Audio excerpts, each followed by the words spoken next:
위클리비즈 황혜윤입니다. 반려견 사료 판매량이 아기의 분유와 이유식 판매량을 넘어섰다고 합니다. 지마켓이 올해 1월부터 5월까지 반려견 사료와 아기 분유, 이유식 판매량을 집계한 결과 사료가 분유, 이유식보다 2배 넘게 팔렸다고 합니다. 업계에서는 이를 저출산과 반려동물 양육 증가에 따른 것으로 해결하고 있습니다. 실제로 올해 합계 출산율이 0.6%대를 진입할 것이라고 전망되는 가운데 반려견을 키우는 집은 점점 늘어나고 있는 추세인데요. 농림축산식품부에 의하면 2022년 전국 등록 반려견 수는 302만 6천 마리로 2019년보다 44.6% 증가했다고 합니다. 아무리 저출산 시대라지만 반려견 사료 판매량이 아기 분유와 이유식을 넘어섰다는 이 소식은 조금은 충격적으로 다가옵니다. 티빙이 올해 1분기 약 400억에 가까운 적자를 낸 것으로 알려졌는데요. 그러나 5월 이용자 수는 꽤 늘어난 것으로 나타났습니다. 티빙은 5월 월간 활성 이용자 수가 731만 3,279명으로 전월 대비 약 25만 명 증가했다고 밝혔습니다. 반면 넷플릭스는 1,118만 3,916명으로 약 10만 명 감소했다는데요. 이는 티빙이 KBO 프로야구를 독점 유료 중계하고 최근 큰 인기를 얻은 드라마 선제업고 티어를 독점 공급한 결과라는 분석입니다.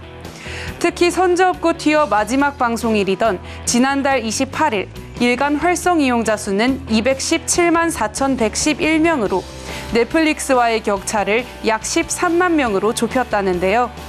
뿐만 아니라 일간 사용 시간도 넷플릭스를 처음 앞섰다고 합니다.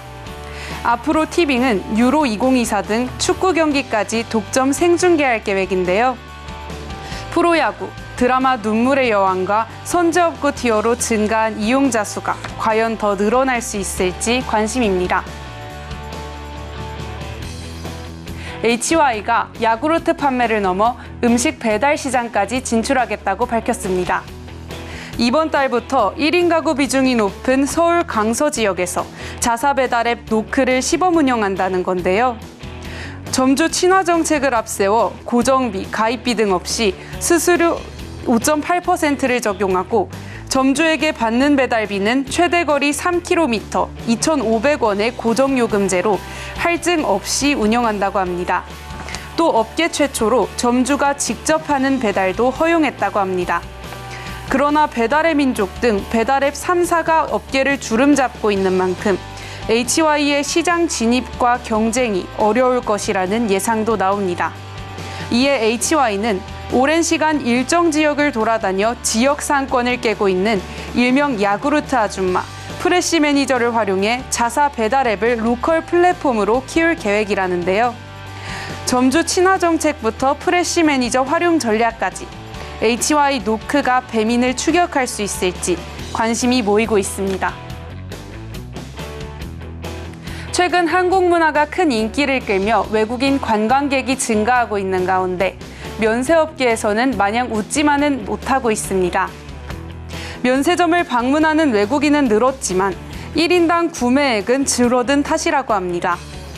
실제로 지난 5월 면세점 방문 외국인은 80만 명으로 지난해 대비 81.6% 증가해 외국인 전체 매출이 3.1% 늘었지만 1인당 구매액은 220만 원에서 125만 원으로 43.2%가량 감소했는데요. 이는 중국의 경기 불황으로 중국인 구매력이 감소해 유커 매출 회복세가 더딘 점, 여행 트렌드가 소비에서 체험으로 변한 점, 고환율로 내국인 구매 부담이 커진 점 등이 원인이라고 합니다. 엔데믹 이후에도 면세점 불황이 이어지자 롯데 면세점은 희망퇴직 등 인력 구조 조정을 논의 중이라는데요. 중국 의존도가 높던 면세점 업계는 하루빨리 중국 경기가 회복되고 한중 관계가 개선되길 기대하고 있습니다. 위클리비즈였습니다.